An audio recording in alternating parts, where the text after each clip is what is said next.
Olá, meus amores do 8º ano. A Pro está de volta com a aula de número 51, isso mesmo. E é hora da nossa correção. Vamos dar continuidade às correções das nossas atividades. Capítulo 7, depois capítulo 8, ok?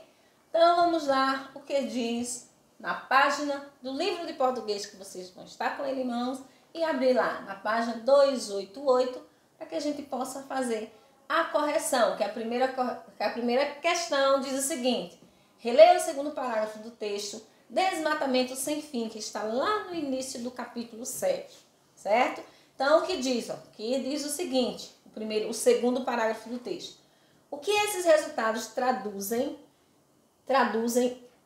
Observe que tem umas numerações aqui que a gente vai precisar mais na frente. É a falta de uma política sustentável para frear o processo. A maior queixa das entidades envolvidas com a questão, aí tem o número 2, é a de que ações de repressão na região são esporádicas. Aí tem o 3, número 3, sem continuidade e logo após a retirada dos fiscais. Número 4, as motosserras retornam à rotina. E 5, e a situação da exploração ilegal de madeira em larga escala tem em andamento. Esse quadro vem agravando a imagem do Brasil lá fora. Observe que tem aí questões, frases enumeradas de 1 a 5.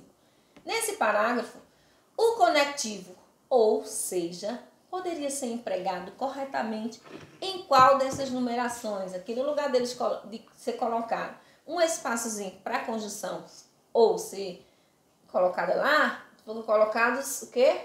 Numerações, números. Então, é em 1, é em 2, em 3, em 4, em 5, que cabe, ou seja. Então, para completar o sentido, para unir uma oração à outra, vai ser colocado lá no espaço 3 aqui, quando diz que é a de que ações de repreensão na região são esporádicas, ou seja, vai explicar o que são esporádicas, ou seja, sem continuidade. Então, é lá no número 3, na letra C. A 2 diz, o período a seguir foi reescrito 5 vezes. Utilizaram-se vários recursos. Em 4 opções, o sentido é rigorosamente o mesmo. Marque aquela em que o sentido foi alterado, certo? Não é que é o mesmo. Então, o homem caminha pela vida muitas vezes desnorteado por não reconhecer no seu íntimo a importância de todos os instantes, de todas as coisas simples ou grandiosas. Isso aí é o trecho. Aí ele foi reescrito 5 vezes, só que um deles está no sentido diferente, não, o sentido não é o mesmo. Qual seria? Frequentemente sem rumo, segue o homem pela vida por não reconhecer no seu íntimo o valor de todos os instantes, de todas as coisas, sejam simples ou grandiosas. Está com o mesmo sentido do trecho acima, né? Então não marca. Não reconhecendo em seu âmago a importância de todos os momentos, de todas as coisas simples ou grandiosas, o homem caminha pela vida muitas vezes desnorteado. Observe que foi só trocado de ordem o sujeito, né? O homem estava no início, lá no texto, aqui ele já está no final. Então, mas é o mesmo sentido. Nascer. Como não reconhece no seu íntimo o valor de todos os momentos, de todas as coisas, sejam elas simples ou não, o homem vai pela vida. Então, aqui só foi trocado o quê? Uma palavrinha, mesmo sinônimo. Segue, vai. Então, aqui está o mesmo significado, mesmo sentido. O ser humano segue, tá vendo? Com frequência, vida afora, segue a vida afora. Esse vida afora foi colocado só para enriquecer o texto, colocar outra palavra, né? Adjetivar. Mas continua o mesmo sentido. Já em o homem caminha pela vida sempre, olha que foi colocada a palavrinha, sempre desnorteado por não reconhecer em seu mundo íntimo o valor de cada momento, de cada coisa, seja ela simples ou grandiosa. Olha o que mudou o sentido desse termo. Quando eu digo o homem caminha pela vida, muitas vezes, não sempre. A palavra muitas vezes, isso não quer dizer que ele caminha sempre. Então, quando foi trocada a expressão muitas vezes, desnorteado, pela expressãozinha, caminha pela vida sempre, não é sempre, é só muitas vezes, não é sempre. Então, o que está errado é essa letra E, porque mudou o sentido. A palavrinha sempre mudou o sentido, porque na frase não é sempre, só é muitas vezes, ok? Então, vamos lá para a próxima questão, questão 3. Agora leia a conclusão do artigo de Mário Sérgio Cortella, O Futuro Saqueado. Não dá para supor um eterno presente, mesmo o fictício Dorian Gray, com a quase perene retrato, pagou caro pela sua ganância vital. Nessa obra, Oscar Wilde fez um aviso premonitório para quando algumas máscaras caírem. As crianças começam por amar os seus pais, quando crescem, julgam-nos, algumas vezes perdoam-lhes, certo? Que é o que diz Mário Sérgio Cortella. Nesse trecho, o autor faz uma referência ao texto de quem? De Oscar Wilde. Nesse caso, ele utilizou uma paráfrase ou uma citação. Gente, a gente estudou paráfrase, não é? O que é paráfrase mesmo? É a gente, com outras palavras, com as palavras da gente, então, falar o que aquela outra pessoa falou, certo? Não usar as mesmas palavras lá sinônimas. Mas aqui é uma citação. Então, você percebe-se que é uma citação, por quê? Primeiro, quando você vai citar o que alguém falou, o que é que se usa principalmente? Gente, a primeira coisa que a gente usa, ou a gente vai usar o travessão. Nos jornais de televisão, quando os apresentadores de jornais vai reproduzir a fala de outra pessoa, o que é que ele diz? Abre aspas, aí fala, cita, no caso, cita o que a outra pessoa falou. Então, a pontuação que indica que é uma citação, que vai reproduzir justamente a fala daquela outra pessoa, são as aspas. Logo aqui, ó, quando se usou as aspasinhas aqui, então está indicando que é uma citação e não uma paráfrase, que ele não interpretou aí o que o autor Oscar Wilde falou. Ele simplesmente citou o que ele realmente falou. Então, aqui é uma citação, não uma paráfrase. Na questão, na letra B ainda da questão 3, qual foi a sua intenção ao utilizar esse recurso? A intenção dele, do autor, de Mário Sérgio Cortella, é conferir mais credibilidade ao seu ponto de vista, certo? Ele estava argumentando sobre um ponto de vista de algum tema e quando ele citou a fala de outro, de outra pessoa renomada, de outro ator renomado, dá o quê? Dá credibilidade ao seu ponto de vista. Na letra C, como vimos, a paráfrase é um recurso muito utilizado para tornar mais claro um texto. Pensando nisso e observando o contexto do artigo Futuro Saqueado, produza uma paráfrase para o período a seguir. Certo? Então é pessoal, mas aqui tem a sugestão de resposta. Que o período é esse? Oscar Wilde fez um aviso premonitório para quando algumas máscaras caírem, certo? Então, como é que você iria parafrasear essa frasezinha aí? Então, a sugestão é, Oscar Wilde deixou um aviso, né? Então, ó, ele fez, aí você poderia colocar, deixou um aviso antecipado, porque premonitório, né? Você faz o quê? Premonitório, você quer dizer algo que ainda vai acontecer, certo? Deixou um aviso antecipado para quando as crianças realmente conhecerem seus pais. Ou seja, no lugar de quando as máscaras caírem, ele utilizou as palavrinhas, ó, para quando as crianças conhecerem seus pais. Porque a gente, na verdade, quando diz a máscara caiu, é porque realmente a gente está conhecendo, então a pessoa está mostrando realmente quem ela é. Então fica dessa forma. E na próxima questão tem o texto hoje. Hoje é um dia esquisito. Já foi ontem e será ontem novamente quando chegar o amanhã. Então a Pro não vai ler mais o texto, porque só está um pedacinho, mas vocês já leram, é um texto muito interessante. Então vamos lá para a questão que diz: conforme a crônica hoje, certo? O dia 17 de outubro de cada ano é especial porque nele ocorrem sempre acontecimentos parecidos? Não. B. Melhor se conhece o hoje vivendo Então, é essa a resposta correta da questão 1 da página 307. Releia esse trecho. Às vezes, esse fado pessoano parece difícil de carregar. Então, esse fado, né? Então, vamos aqui. Esse trecho faz referência à música tradicional portuguesa, o fado, e ao poeta português Fernando Pessoa, sabendo que a obra desse escritor, em grande parte, é marcada pela angústia, pela dor de existência. Assinale a alternativa correta. A frase denuncia uma contradição, já que o fado sempre é realizado em tom alegre e festivo, ao contrário da pessoa, de pessoa para pessoa, não. O trecho nos faz sentido, pois é impossível carregar um fado, já que este é um substantivo abstrato.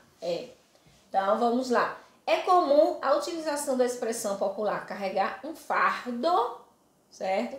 Para dizer que se suporta uma situação difícil.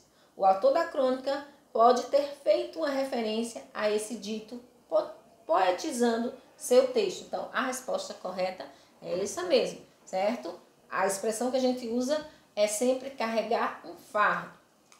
Na questão 3, de acordo com sua leitura, o autor da crônica hoje argumenta que o hoje dura 24 horas em qualquer época e lugar do mundo, assim como o ontem e o amanhã, não. As medidas de tempos convencionais, como os segundos, minutos e as horas, bem como nossa memória, são suficientes para nos fazer entender nossa relação particular com o hoje? Também não. Os nossos hoje são menos gloriosos porque são mais contemporâneos? Não é essa a resposta. O hoje só é de fato hoje se for feliz? Não. Então, a resposta correta é a letra E. O hoje é uma soma de tantos outros hoje, porque a história é resultado de um acúmulo de acontecimentos. Justamente, a história é o resultado de acúmulos de acontecimentos. O que acontece, principalmente de fases importantes, vai para a história. No terceiro parágrafo do texto, lemos a palavra onicrônia, uma junção do termo oni, que quer dizer todo ou tudo, com o termo crônia, que vem do grego crônios, tempo, que significa tempo. Sabendo disso e levando em consideração o que é dito na crônica, não podemos dizer que, então você vai marcar o que não podemos dizer. O golpe militar de 1964 não teve repercussão nem influenciou os anos seguintes no Brasil? Então, isso aí não é verdade. Então, você vai marcar a letra A. Na questão 5, releia o trecho a seguir retirado do último parágrafo. Tantos hoje que adormeceram para sempre. Então, nesse trecho, o narrador se refere a quê? Aos dias melhores, com seus pontos de ônibus mais vazios, menos horas de trabalho, pessoas na orla ao entardecer, com os quais sonham a maioria das pessoas. Então, conforme o texto, a resposta correta do quinto é a letra A. Na questão 6, agora analise esse trecho, sempre repetindo com veemência. É só por hoje, amanhã tudo vai ser diferente. Então, o autor da crônica faz uma crítica a um comportamento comum à sociedade. Você vai explicar essa crítica. E como é que você vai explicar? Segundo a crônica, costumamos deixar que as ocupações cotidianas, como ler notícias e assistir jogos de futebol, nos façam andar a luta por um hoje, ou amanhã melhor, já que nos confortamos na ideia de que o amanhã é outro dia. Esse comportamento, quando paramos para observá-lo, pode se tornar um fardo, ok? Aí no 7º diz, releia a seguir o penúltimo parágrafo da crônica, observando os termos destacados. Então, aqui tem o penúltimo parágrafo e termos destacados tem mas, aí tem também, tem resultados de operação da política. São os termos que estão destacados, estão em negrito. Aí o que pede sobre esse termo? que está pedindo sobre esse termo, né? A gente vai reler o penúltimo parágrafo da crônica, observando os termos destacados, e depois a gente, tem que ler esse aqui, que diz: agora avalie as afirmações abaixo. A palavra mas, a palavra também, o resultado da operação policial, que é o que está destacado. Então, está correto que se afirma apenas em. Agora, avalie as afirmações. A palavra mais expressa uma relação de sentido de adversidade. A gente sabe que mas é uma conjunção adversativa, que indica oposição. É correto. A palavra também tem valor aditivo. Será que tem uma conjunção aditiva?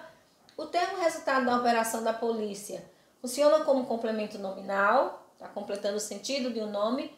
E 4, podemos acrescentar a palavra e antes da forma verbal lemos sem alterar o sentido. Será que podemos?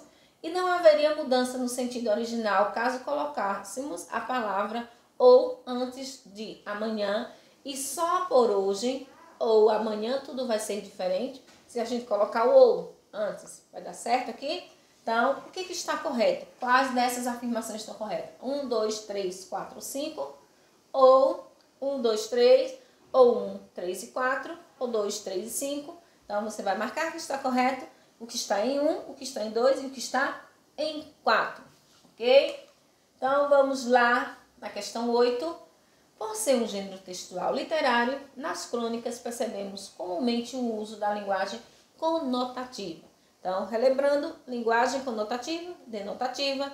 A linguagem conotativa é aquela linguagem no que não, a palavra é usada no seu sentido figurado, certo? Não é usado no seu sentido real, de acordo com o que está lá no dicionário, sentido figurado, certo? Daí surgem as figuras de linguagem, que nada mais são que recursos linguísticos conotativos. A ironia, por exemplo, é uma figura de linguagem que consiste em afirmar o contrário do que se pensa, né? Fala ironicamente. Entre os trechos a seguir, retirados da crônica, identifique aquela em que há uma afirmação irônica. Então, dando continuidade ao golpe militar de 1964, aí a ironia? Não. Estabelecendo a Constituição de 1966, também não. Revela-se mais uma faceta desse ontem que nunca deixou de ser hoje. Também não. Nesse espaço, a D é tão banal, é infindável que é um hoje. E a letra E, comemoramos 7 mortos em uma favela do Rio. Então, aqui é onde está a ironia, na letra E. Nona questão. Agora releia este período retirado do primeiro parágrafo da crônica hoje. Hoje é um dia esquisito. Já foi ontem e será ontem novamente quando chegar amanhã. Então, o que é que se pede sobre essa questão? Nesse período, que relação de sentido é percebida entre a primeira e a segunda oração? É uma relação de quê? De tempo, de explicação, de adversidade. Então, qual é a relação? Hoje é um dia esquisito, né? Qual é a relação de sentido percebida entre a primeira e a segunda? A segunda é essa. Já foi ontem e será ontem novamente quando chegar. Então, é uma relação de explicação, está explicando. Na B, reescreva esse período utilizando uma conjunção que deixe clara essa explicação. Então, você vai usar uma conjunção explicativa, que hoje é um dia esquisito, porque, ou então pois, ou então já, que foi ontem e será ontem novamente quando chegar amanhã. Então, você pode colocar uma dessas três conjunções, porque, pois ou já, certo? Que relação de sentido é explicitada pela palavra e. Então, o i é como dá a ideia de adição, logo ela vai ser uma conjunção coordenativa aditiva, ela dá a ideia de adição, ok? Então, vamos lá, nossa correção termina aqui por hoje. Um beijo a todos e fiquem com Deus.